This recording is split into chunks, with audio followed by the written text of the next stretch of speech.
Badalona ja va vibrar l'any 2009 amb el pas del Tour de França per la ciutat. I des d'aleshores, entre els amants del ciclisme hi ha ganes de reviure un esdeveniment esportiu d'aquesta magnitud. Els diversos clubs ciclistes de Badalona ja compten els dies que falten per l'arribada de la Volta.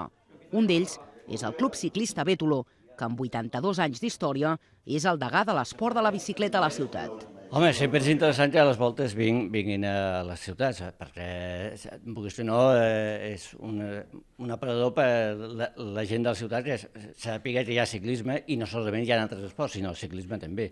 I clar, la gent el que li agrada és veure els ciclistes professionals. L'arribada de la Volta a Badalona serà dissabte sobre les 4 de la tarda per la carretera de la Conreria.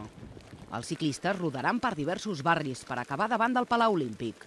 Diumenge, la sortida de la 7a etapa serà a la plaça Assemblea de Catalunya a les 12 del migdia.